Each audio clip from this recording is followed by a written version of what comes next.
Kiran royal వివాదంలో ఊహించని మలుపు చోటు చేసుకుంది. ఈస్ట్ పోలీస్ స్టేషన్ను ఆశ్రయించిన లక్ష్మీరెడ్డి జనసేన మరియు వైఎస్ఆర్ కాంగ్రెస్ పార్టీలకు చెందిన పలు ప్రముఖులపై తన పరువు నష్టంకు కారణమయ్యారని సంచలన ఆరోపణలు చేశారు. లక్ష్మీరెడ్డి తెలిపిన ప్రకారం వైసీపీ నేత సురేష్ తన ఫోటోలు, వీడియోలను మార్ఫింగ్ చేసి సోషల్ మీడియాలో వైరల్ చేసినట్టు పేర్కొన్నారు.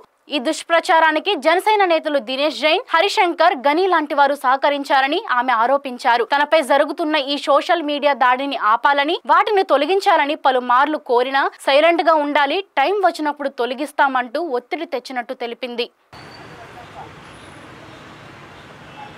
2022లో నా దగ్గరికి గని దినేష్ జైన్ వచ్చి, నీకు కిరణ్ కి సంబంధించిన వీడియోలు, ఫోటోలు ఉంటే ఇవ్వండి, అవి పవన్ కళ్యాణ్ గారి దగ్గరికి తీసుకెళ్లి మీకు న్యాయం జరిగేలా ఉంటుంది అని చెప్పి నా దగ్గర నమ్మించి వీడియో తీసుకెళ్లాడు. అప్పుడు నేను నమ్మకపోతే నా ఫ్రెండ్ అయిన హరిశంకర్ దగ్గర కాల్ చేపించి నీకు న్యాయం చేపిస్తామని చెప్పి తీసుకెళ్లారు. ఆ తర్వాత 2025లో ఎప్పుడైతే నా ఆర్థిక పరిస్థితి ఇదయ్యి నేను సూసైడ్ చేసుకునే పరిస్థితి వచ్చిందో, నేను హాస్పిటల్లో ఉన్న 2 days లో నా పర్మిషన్ లేకుండానే ఆ వీడియోస్ అనేవి రిలీజ్ చేయడం జరిగింది. అవి వచ్చినప్పటి నుంచి నా కుటుంబం గాని, నేను గాని, నా పిల్లలు గాని ఎంతో సఫర్ అవుతాను. ఆ తర్వాత జరిగిన విషయాలు అందరికీ తెలిసిందే. ఎన్నో సమస్యలు పడి మేము కోర్టు ద్వారా అన్ని సెటిల్మెంట్ చేసుకోవడం కూడా జరిగింది. ఈ సందర్భంలో మళ్ళీ ఎక్కడ ఏం జరిగినా కూడా ఆ వీడియోస్, ఫొటోస్ని వాళ్ళకి తగిన విధంగా మార్పింగ్ చేసుకుంటూ రిలీజ్ చేస్తూ నన్ను, నా బిడ్డల్ని చాలా బాధ పెడతా ఉన్నారు.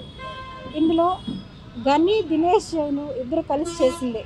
ఆ తర్వాత వాళ్ళు వైసీపీకి సంబంధించిన పసుపులేటి సురేష్ ఇవన్నీ కూడా ఇవ్వడం జరిగింది. ఇప్పుడు ఆ మీడియా ద్వారానే ఎక్కడ ఏం జరిగినా కూడా నగే రిపీట్ అవుతూనే వస్తున్నాయి. దీని ద్వారా చాలా మానసికంగా నలిగిపోతున్నాం.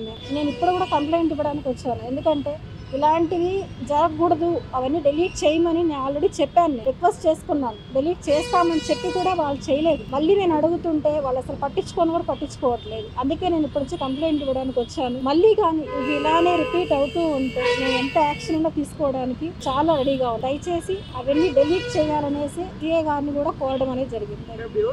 అబ్దుల్ గని, దినేష్ జైన్, హరిశంకర్, పసుపులేటి సురేష్.